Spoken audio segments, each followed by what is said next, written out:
मगर आज हम तुम्हें देख रहे हैं तो दिन प्रतिदिन बड़े कमजोर होते जा रहे हो। शरीर में कोई रोग हो गया हो तो वैद्य से इलाज करा लो। क्या बात है? पूछ बैठे हैं देव ऋषि नारद भोजराज कंस से।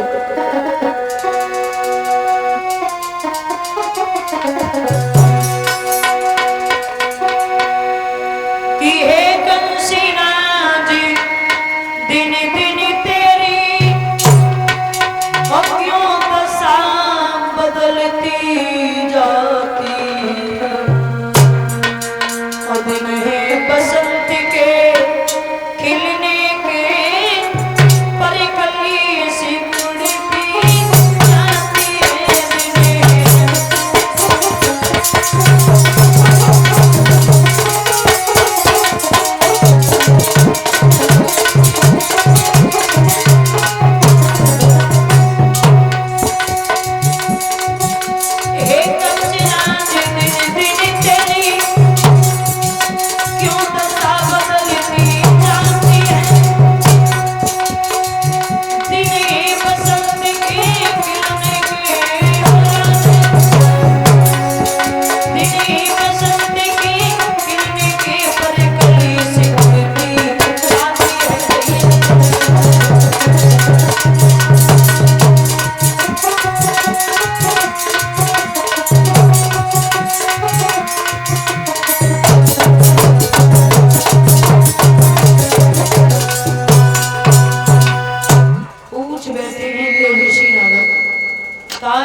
क्या बात है जो इतने कमजोर होते जा रहे हो?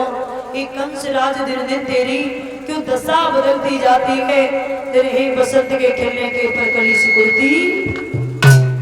कंस ने कहा है देव ऋषि नारद, आपको तो पता होना चाहिए कि मेरा काल नहीं मर रहा है। क्यों?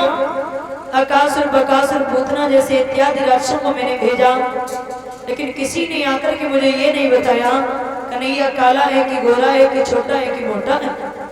इस शंका तो वही खाई जा रही है नारद, मेरा काल नहीं मर रहा। नारद ने कहा है भोजराज कंस, काल मारना है? बोले बिल्कुल। एक पत्र लिख दो और पत्र में साफ साफ लिख दो कि वृंदावन के बसने वाले कृष्ण और बलराम हमारे यहाँ धनुष यज्ञ है। अगर आप लोग समय से यहाँ उपस्थित नहीं हुए तो पीछे से एक धमकी लिख दो कि पूरे वृंदावन को मथुरा की जेल में डलवा दूंगा।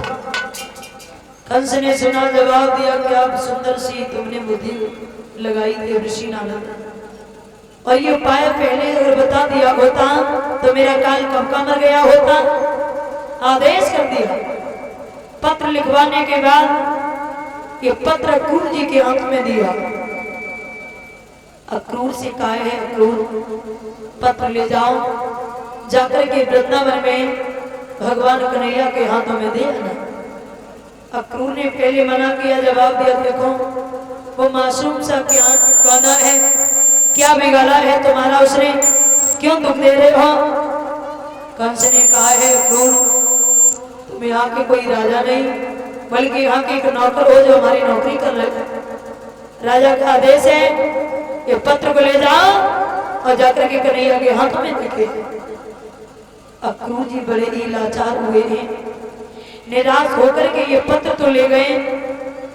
क्या देखा है कि बाबा नंद सामने खड़े हैं, पत्र निकाला और अक्रूर जी ने बाबा नंद के हाथों में पत्र दे दिया। बाबा नंद ने पत्र पढ़ा है तो बैठ करके बाबा नंद रोने लगे।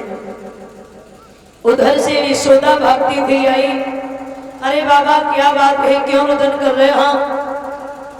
बाबा ने पत्र लिया, यशोदा की तरफ पढ़ा दिया। यशोदा ने भी वो पत्र पढ़ा, बैठ करके यशोदा भी रोने लगी। और यशोदा को जैसे ही रोता हुआ देखा है, उधर से कन्हैया घूमते हुए आ गए और जवाब दिया, अरे मैया यशोदा, मैया मुझे बड़ी तेजी से भूख लगी है, जो दधी माखन हो तो मुझे खिला दे। मैया माखन मिश्री तो ले आई। एक बात कही है लाला, ये माखन मिश्री आज ही खा ले, हो सकता है कि कल तक तेरे नसीब में ना हो। क्यों? क्या बात है माँ? पत्र लिया, यशोदा ने कन्हैया के हाथों में दे दिया। कन्हैया ने पत्र पढ़ा, मुस्कुरा करके जवाब दिया, अरे मैया काहे को बाबरी है, कंसराज मेरा मामा है और मामा ने अगर बुलवाया है तो मैं चला जाऊंगा और ये भी देख लूंगा कैसी है वो मथुरा नगरिया। मैं इतना बड़ा हो गया अभी तक मैं मथुरा में नहीं गया, पैदा ही केवल हुआ था मथुरा में, उसके बाद मैंने मथुरा नगरी को नहीं देखा।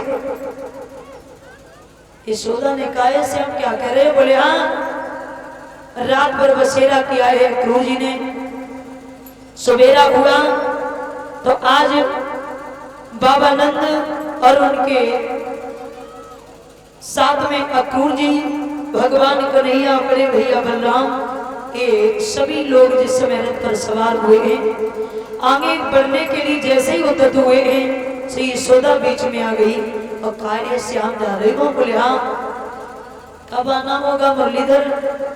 मुझे पता है कि अब तुम लौटने वाले नहीं हो और ये भी मुझे आशा नहीं, पूर्ण विश्वास है जहां तुम्हारा जन्म हुआ वही तुम पहुंचे जा रहे हो, वो मैया देवकी के पास जाओगे, अब यशोदा के आंगन में कभी लौट करके नहीं जाओगे।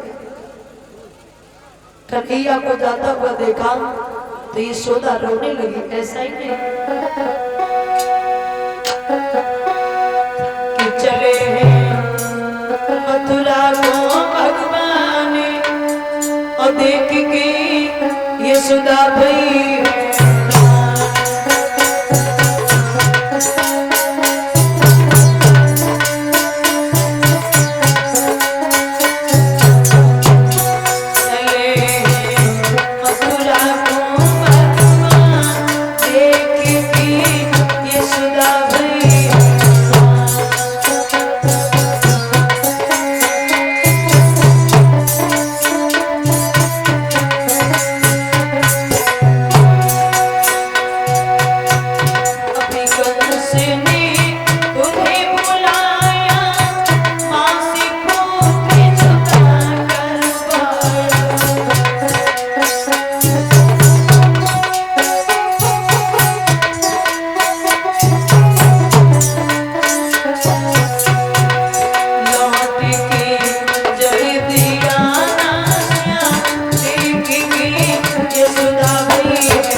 यशोदा ने कन्हैया से कहा है श्याम जा रहे हो लेकिन जाते जाते ये बता दो आना कब होगा? कन्हैया ने मैया को समझाया और कहा है माँ कल के बाद परसों अक्षी में वृंदावन में आ जाऊंगा। मैया को ऐसा समझाने के बाद कन्हैया आगे बढ़े थे, क्या देखा है राधा ने जाता हुआ निहार करके भगवान कन्हैया के पीताम्बर को झटक दिया और कहा है श्याम काश ये मुझे पहले पता होता कि तू इतना बड़ा चलिया निकलेगा तो ये राधा तेरे से कभी प्रेम नहीं करते। क्यों? क्या हुआ? जा रहे हो श्याम लेकिन जाते जाते ये बता दो तुम्हारा आना कब होगा? रोने लगी है राधा और रोकर के कन्हैया से बोली